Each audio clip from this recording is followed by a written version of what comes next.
함께 보실 하나님 말씀은 구약성경 스가랴 9장입니다. 오늘 12월 14일 스가랴 9장을 읽는 날인데 처음부터 마지막 17절까지 함께 봉독하겠습니다. 구약성경 스가랴 9장 1절부터 17절까지 말씀, 구약성경 1320쪽 전후를 보시면 되겠습니다. 1절부터 함께 봉독합니다. 여호와의 말씀이 하드락 땅에 내리며 다메섹에 머물리니 사람들과 이스라엘 모든 지파의 눈이 여호와를 우러러 보미니라. 그 접경한 하맛에도 임하겠고 두로와 시돈에도 임하리니 그들이 매우 지혜로움이니라. 두로는 자기를 위하여 요새를 건축하며 은을 티끌같이 금을 거리에 진흙같이 쌓았도다.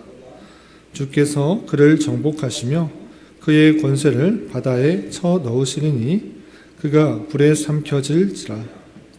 아스글론이 보고 무서워하며 가사도 심히 아파할 것이며 에그론은 그 소망이 수치가 되므로 역시 그러하리라. 가사에는 임금이 끊어질 것이며 아스글론에는 주민이 없을 것이며 아스돗에는 잡족이 거주하리라. 내가 블레셋 사람의 교만을 끊고 그의 입에서 그의 피를 그의 입 사이에서 그 가증한 것을 제거하리니 그들도 남아서 우리 하나님께로 돌아와서 유다의 한 지도자같이 되겠고 에글론은 여부스 사람같이 되리라. 내가 내 집을 둘러 진을 쳐서 적군을 막아 거기에 왕래하지 못하게 할 것이라. 포악한 자가 다시는 그 지경으로 지나가지 못하리니 이는 내가 눈으로 친히 보미니라. 시온에 따라 크게 기뻐할지어다. 예루살렘에 따라 즐거이 부를지어다. 보라, 내 왕이 내게 임하시나니 그는 공의로우시며 구원을 베푸시며 겸손하여서 나귀를 타시나니 나귀의 작은 것 곧 나귀 새끼니라. 내가 에브라임의 병거와 예루살렘의 말을 끊겠고 전쟁하는 활도 끊으리니 그가 이방 사람에게 화평을 전할 것이요 그의 통치는 바다에서 바다까지 이르고 유브라데 강에서 땅끝까지 이르리라. 또 너로 말할진대 내 언약의 피로 말미암아 내가 내 갇힌 자들을 물 없는 구덩이에서 놓았나니 갇혀있으나 소망을 품은 자들아 너희나 요새로 돌아올지니라. 내가 오늘도 이르노라. 내가 내게 갑절이나 갚을 것이라. 내가 유다를 당긴 활로 삼고 에브라임을 끼운 화살로 삼았으니 시온아 내가 네 자식들을 일으켜 헬라 자식들을 치게 하며 너를 용사의 칼과 같게 하리라. 여호와께서 그들 위에 나타나서 그들의 화살을 번개같이 쏘아내실 것이며 주 여호와께서 나팔을 불게 하시며 남방 회오리 바람을 타고 가실 것이라. 만군의 여호와께서 그들을 호위하시리니 그들이 원수를 삼키며 울맷돌을 밟을 것이며 그들이 피를 마시고 즐거이 부르기를 술 취한 것 같이 할 것인즉 피가 가득한 동해와도 같고 피 묻은 제단 모퉁이와도 같을 것이라. 이날에 그들의 하나님 여호와께서 그들을 자기 백성의 양떼같이 구원하시리니 그들이 왕관의 보석같이 여호와의 땅에 빛나리로다. 그의 형통함과 그의 아름다움이 어찌 그리 큰지 곡식은 청년을 새 포도주는 처녀를 강건하게 하리라. 아멘. 네, 감사합니다. 오늘 말씀 읽기 본문은 스가랴 9장입니다. 우리가 어제 살펴봤던 스가랴 9장에서는 하나님께서 이스라엘 백성들을 다시 회복시키실 것을 알려주면서 성전 재건하는 것에 더욱더 힘을 낼 수 있도록 알려주는 말씀을 대하였습니다. 그런데 여기서 이스라엘 백성들의 회복이 단순히 역사적으로 이스라엘 백성들이 포로에서 되돌아올 것을 말하는 데서 그치는 것이 아니라 이곳저곳에서 흩어져 있는 하나님의 택하신 백성들을 다시 회복시키시겠다라는 그 예언의 말씀으로 우리가 받아들여야 된다라고 했습니다. 왜 그런가라고 했을 때 하나님께서 이스라엘 백성들을 회복시키시고 다시 언약 관계를 갱신시키고 다시 새롭게 하시는 그 이유가 혈육적 이스라엘 백성들에게만 해당되는 것이 아니라 많은 백성들, 많은 이방의 백성들에게 하나님께서 다시 회복을 주시겠다라는 말씀들이 그 끝부분, 특별히 8장 23절에 나왔기 때문에 단순히 이스라엘 백성, 혈육적 이스라엘 백성들의 역사적 회복에서 그치는 것이 아니라 하나님의 택하신 백성들이 신약 시대에 예수 그리스도로 말미암아 다시 회복하게 되어서 하나님의 나라에 영원히 살 것들을 교훈의 말씀으로 대해야 된다라고 배웠습니다. 그리고 계속해서 이어지는 9장과 마지막 14장까지는 어떤 이야기가 나오는가라고 할 때 이제 성전 건축, 성전 재건하는 그것에 힘을 내자라는 그런 말씀보다는 앞으로 영원한 하나님의 나라가 어떻게 돌아갈 것인지 여러 가지 것들로 설명하고 있는 것입니다. 그래서 메시아가 이 땅에 올 것이고 어떤 방식으로 이 땅에서 사역을 할 것이고 하나님의 나라가 어떻게 임할 것인지 9장부터 14장까지 자세하게 나오는데 오늘은 9장의 말씀을 통해서 또 교훈받도록 하겠습니다. 우선 오늘 말씀을 읽기 본문인 9장의 내용을 보시면 우선 1절부터 8절까지는 이스라엘 주변에는 여러 나라들에 대한 하나님의 심판을 설명하고 있습니다.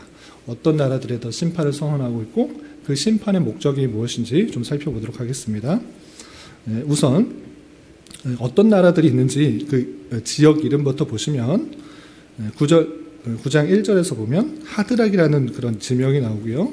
또 다메섹이라는 이름이 나오고 2절에서는 하맛, 또 두로, 시돈, 그리고 5절에서 보면 아스글론, 또 에그론, 가사, 6절에 아스돗 이렇게 나와 있는데 여기서 1절과 2절에서 나오는 하드락, 메삭, 또 하맛, 두로는 이스라엘로 봤을 때 북쪽에 있는 것입니다. 그래서 수리아 지역에 있는 하드락, 다메섹이고 또 북서쪽에 있는 두로와 시돈에 대한 내용이 나오는데 그 나라뿐만 아니라 이스라엘의 남쪽에 있는 블레셋 사람들에게도 또 심판을 선언하고 있는 모습을 볼 수 있습니다.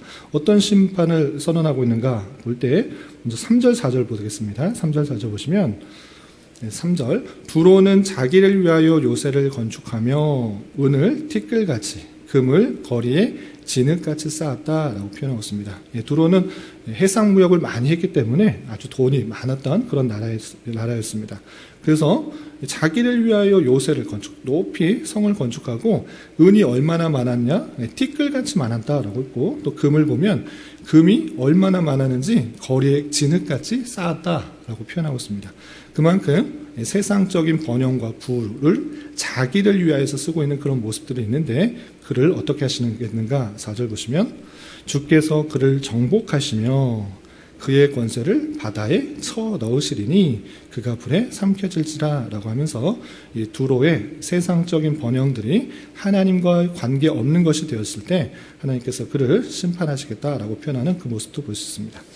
그리고 5절과 6절에서는 블레셋의 여러 도시들의 이름들을 불러가면서 그것도 심판할 것을 이렇게 표현하고 있는데 내용을 좀 보시면 5절 아스글론이 보고 무서워하며 가사도 심히 아파할 것이며 에그로는 그 소망이 수치가 되므로 역시 그러하리라. 가사에는 임금이 끊어질 것이며 아스글론에는 주민이 없을 것이며 6절 아스돗에는 잡족이 거주하리라. 내가 블레셋 사람의 교만을 끊고 7절 그의 입에서 그의 피를 그의 입 사이에서 그 가증한 것을 제거하리니 라고 하면서 블레셋의 대표되는 5도시들의 이름들을 불러가면서 하나님께서 칠 것이다. 또 잡족이 거주할 것이다. 교만을 끊겠다. 입속에 탐욕이 가득한 것들이 있는데 내가 그것을 다 제거하겠다라고 표현하고 있습니다. 이렇게 두로와 시돈 그리고 블레셋의 하나님의 심판임함으로 그들이 하나님의 저주를 받게 될 것을 표현하고 있는데 여기서 중요한 것은 이방 사람 이스라엘 백성들이 아닌 주변의 나라들은 그들의 교만과 탐욕으로 인해서 완전히 심판을 받겠구나라고 생각하면서 그치면 안 된다는 것입니다. 왜 그러한가? 그곳에서도 하나님의 택하신 백성을 신실하게 부르시는 하나님의 놀라운 역사를 살펴볼 수 있는 것입니다.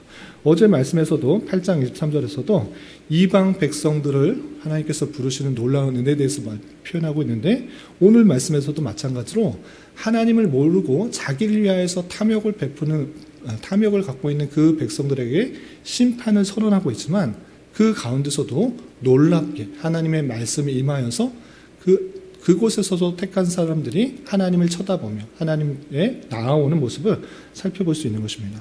어떤 말씀도 있는가? 1절, 2절 보도록 하겠습니다.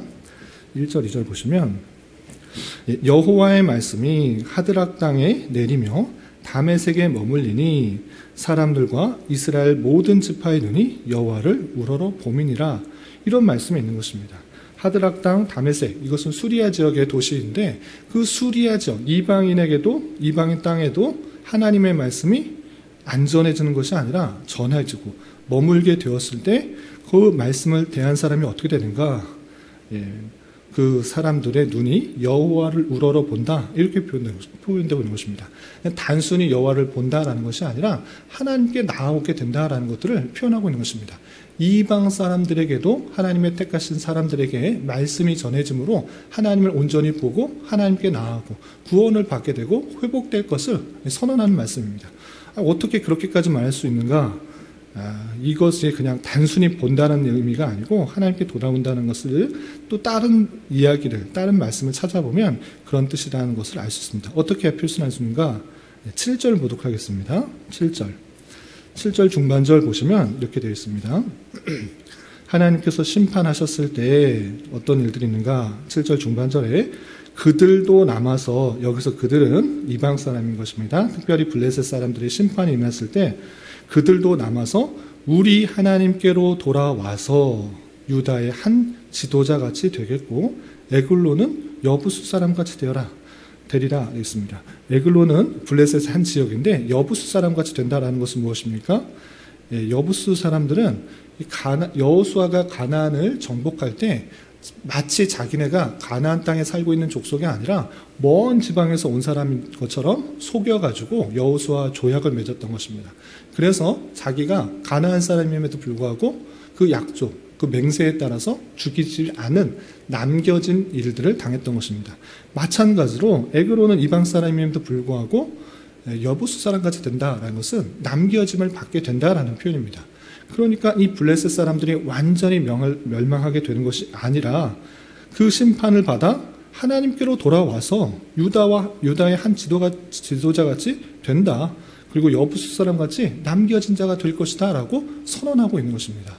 그러니까 이방 사람에게도 하나님의 은혜가 임하여서 심판으로 모든 사람이 멸망당한다, 이것에 그치지 않고 그곳에서도 하나님의 택하신 백성들이 있어 하나님의 말씀이 임하게 될 때 하나님의 이름을 불고 하나님을 우러러보며 하나님의 택하신 백성으로 인침을 받아 유다의 백성같이 하나님의 나라에 온전히 속하게 될 것을 신약시대뿐만 아니라 구약시대에도 이미 선언하여서 하나님의 택하신 백성들이 이방에게도 있다는 것들을 알려주고 있는 것입니다.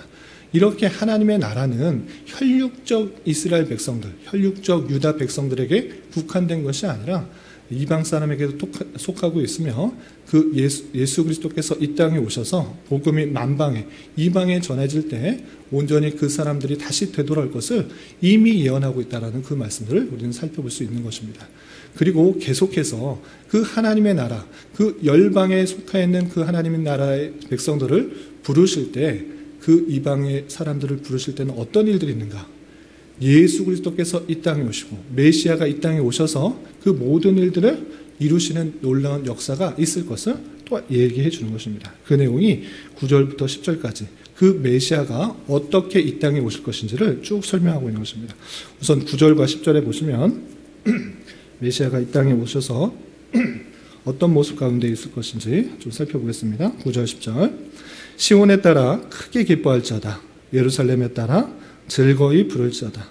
보라, 내 왕이 내게 임하시나니 그는 공의로우시며 구원을 베푸시며 겸손하여서 나귀를 타시나니 나귀의 작은 것 곧 나귀 새끼니라 라고 표현하고 있습니다. 시온에 따라 예루살렘 따라 크게 기뻐하고 즐거이 부를지어다. 왜 기뻐하고 즐거이 부릅니까? 그곳에서 메시아가 태어날 거기 때문에 즐거워하고 기뻐하라 라고 표현하고 있는 것입니다. 특별히 그 메시아는 공의로 오시고 또 구원을 베푸시고 겸손하다. 얼마나 겸손하냐? 멋있는 말, 큰 말, 사람들이 보기에 정말 우러러보는 그런 말을 타고 다니는 것이 아니라 나귀를 탄다. 정말 보잘것없는 좀 그 작은 볼품없어 보이는 나귀를 탈 것이다. 그리고 그 나귀도 그냥 나귀가 아니라 나귀의 작은 것, 곧 새끼 나귀를 타게 될 것을 표현하고 있는 것입니다. 겸손의 아주 표본이 될 만한 그런 모습으로 이 땅에 오셔서 구원을 베푸시고 의를 베푸시고 참된 왕으로서 이 땅에 오실 것을 예표하고 있는 것입니다. 이 말씀이 실제로 어떻게 임하셨습니까? 예수님께서 이 땅에 오셔서 예루살렘의 공생의 사역을 마치시고 예루살렘에 입성하셨을 때 멋진 말을 타고 입성하시는 것이 아니라 아주 볼품없는 나귀 새끼를 타고 예루살렘 성에 입성하는 그 모습을 볼 수 있는 것입니다. 이 말씀이 실제로 임하여서 2000년 전에 예수님께서 예루살렘 성에 입성하는 모습으로 실제 드러났고 실제 이루어진 것을 볼 수가 있는 것입니다. 이미 구약 시대에 스가랴 선지자에게 예수님께서 어떻게 임하실 것을 예언하고 그 말씀이 성취된 것을 볼 수가 있는 것입니다. 그리고 그 예수님께서 어떤 일들을 행하시는가 10절 보시면 내가 에브라임의 병거와 예루살렘의 말을 끊겠고 전쟁하는 활도 끊으리니 그가 이방 사람에게 화평을 전할 것이요 그의 통치는 바다에서 바다까지 이르고 유브라데 강에서 땅끝까지 이르리라. 예수님께서 임하심으로 말미암아 이방 사람에게 화평을 전할 것이다. 전쟁들이 많이 있을 것인데 이제 온전한 평화가 있을 것을, 참된 평화가 있을 것을 선포하고 있는 것입니다. 어디까지? 바다에서 바다까지, 유브라데 강에서 땅끝까지 온 세계에 임할 참된 평화가 예수 그리스도께서 오심으로 말미암아 임하게 될 것을 선언하고 있는 것입니다. 그리고 그가 오심으로 말미암아 어떤 일들이 있는가? 여러 표현들이 있는데 먼저 11절 말씀 보겠습니다. 11절 또 너로 말할진대 내 언약의 피로 말미암아 내가 내 갇힌 자들을 물 없는 구덩이에서 놓았으니 언약의 피로 말미암아라는 표현 언약의 피로 이 무슨 뜻입니까? 하나님께서 피로 언약을 세우셨다라는 뜻입니다. 이 언약의 피라는 것은 하나님께서 그 피로 하나님께서 약속하신 것들을 실제 이루어졌다라는 것인데 두 가지 사실도 있습니다. 첫 번째는 무엇인가? 출애굽할 때 어린 양의 피를 말미암아 죽음을 당하지 않고 유월된 것, 죽음이 유월된 것, 그것이 하나님께서 피로 세우신 언약일 뿐만 아니라 그것의 예표가 예수 그리스도의 피를 예표한 것이기 때문에 예수 그리스도께서 피를 흘리심으로 말미암아 하나님의 택하신 백성들을 구원하신 그 언약의 내용들을 말하고 있는 것입니다. 그 언약의 피로 말미암아 내가 갇힌 자들을 물 없는 구덩이에서 놓았다, 구원하셨다라는 것들을 표현해 주고 있는 것입니다. 예수님께서 이 땅에 오셔서 피를 흘리셔서 구원하셨다라는 내용들을 깨달을 수가 있는 것이고, 그리고 그로 말미암아 우리가 얻게 되는 그 내용들이 13절부터 17절까지 쭉 나와 있는데 다 읽지는 않고요. 15절부터 내용 좀 보겠습니다. 15절 만군의 여호와께서 그들을 호위하시리니 하나님께서 그들을 호위하신다. 택하신 백성들을 호위하신다. 언약의 피로 사신 그 백성들을 구원하시고 호위하신다라는 것입니다. 그리고 그들이 원수를 삼키며 물맷돌을 밟을 것이며 그들이 피를 마시고 즐거이 부르기를 술 취한 것 같이 할 것인즉 즉 피가 가득한 동해와도 같고 피 묻은 제당의 모퉁이와도 같을 것이다 라고 하면서 하나님께서 함께 하심으로 말미암아 호위하심으로 말미암아 어떤 원수도 그들을 삼키지 못하고 이기지 못할 것을 이렇게 표현하고 있는 것입니다. 항상 그와 함께 하심으로 승리케 하실 것을 표현해 주고 있는 것입니다. 또한 16절에는 이런 표현도 있습니다. 16절 이 날에 그들의 하나님 여호와께서 그들을 자기 백성의 양떼같이 구원하시리니 그들이 왕관의 보석같이 여호와의 땅에 빛나리로다. 하나님께서 그 백성들을 어떻게 생각하시는가? 마치 양떼같이 그것을 지키고 보호한다.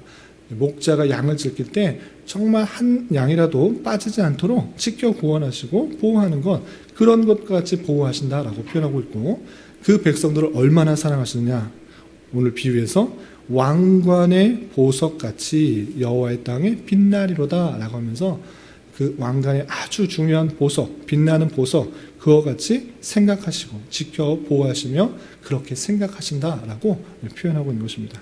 또한 하나님의 은혜를 받았을 때 그 아름다움과 형통함을 17절에 이렇게 표현하고 있습니다. 17절 마지막 구절 보시면 그의 형통함과 그의 아름다움이 어찌 그리 큰지 정말 아름답고 크다. 무엇과 같은가? 곡식은 청년을, 새 포도주는 처녀를 강건하게 하는 것과 같이 그의 형통함과 아름다움이 정말로 크다라고 이렇게 비유하면서 표현하고 있는 것입니다. 이렇게 하나님께서 택하신 백성들을 구원하시기 위해서 이 땅에 예수 그리스도를 겸손의 왕으로 또 공의의 왕으로 이 땅에 오셔서 그의 택하신 백성들을 구원하실 것이고, 그를 지켜 보호하고 호위하실 뿐만 아니라 하나님께서 승리케 하여 주시고 정말 왕관의 보석같이 아름답고 존귀하게 여길 뿐만 아니라 정말 아름답고 풍성하고 형통함이 정말 크다라는 것들을 보여주고 있는 것입니다. 그런데 여기서 중요한 것은 그 예언의 말씀이 이미 실현된 것입니까? 실현될 것입니까? 미래의 일이 아니라 그 예언된 예수 그리스도께서 메시아가 지금으로부터 2000년 전에 이 땅에 오셨다라는 사실을 우리는 기억해 봐야 되는 것입니다. 나귀를 타시고 예루살렘 성에 입성하시는 그 모습들로 성취되었고, 십자가에 달려 돌아가심으로 보혈의 피를 흘리는 것을 통하여서 언약의 피, 그것으로 다시 그 백성들을 하나님의 백성으로 인치시는 그 놀라운 일들을 이미 행하셨다는 사실을 기억해야 되는 것입니다. 그렇기 때문에 우리는 혈육적 이방임에도 불구하고 하나님의 놀라운 은혜 가운데 주님의 백성이 되는 큰 은혜를 입었기 때문에 우리는 어떠한 자인가, 우리의 정체성을 다시 한번 확인해야 되는데, 그것은 정말 왕관의 보석과 같이 여기시는 자이다. 그리고 그 형통함과 아름다움이 놀랍고 어찌 그리 큰지를 잘 알아야 되는 것입니다. 우리는 하나님의 그 피로 사신 자라는 것을 기억하며 하나님께서 늘 지켜보시고 하나님께서 늘 승리를 주시는 그런 사람으로 있다는 사실을 기억하면서, 비록 우리가 만나는 현실이 힘들고 어렵고 낭망되고 좌절되는 현실이 있을지라도 하나님의 능력이 없으셔서 그런 일을 당하게 하신 것이 아니라 하나님의 택하신 백성들을 하나님의 백성답게 훈련시키고 성장시키고 연단시키기 위해서 주시는 형편으로 알아 내 정체성과 하나님의 지켜보하심을 잘 깨닫고 그런 것들을 능히 이기며 어떤 것도 나를 꺾을 수 없다라는 자부심과 그 힘으로 그 어려움들을 잘 이겨나가야 될 것입니다. 이런 말씀의 교훈에 따라서 하나님의 택하신 백성으로 자부심과 긍지를 느끼며 여러 가지 영적 전투에서 승리할 수 있는 저와 여러분이 되시기를 주님의 이름으로 부탁을 드립니다. 기도하겠습니다. 하나님 아버지 감사합니다. 오늘 말씀을 통하여 하나님을 알지 못하는 열방들의 심판과 참된 구원의 베풀 왕이 어떻게 우리에게 임하게 될 것인지 말씀을 통해 살펴보았습니다.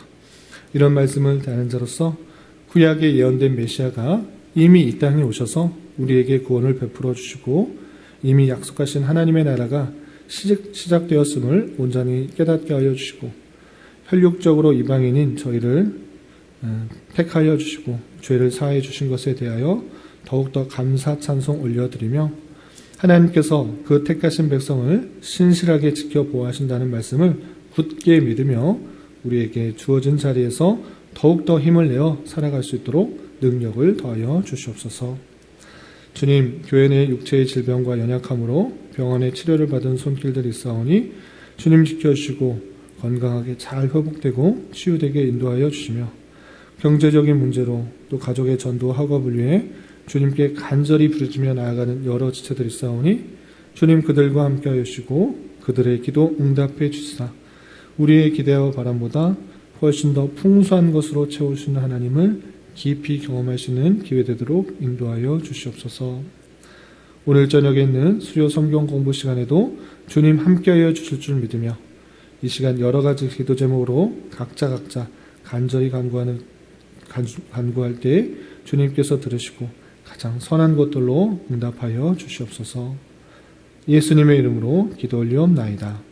아멘.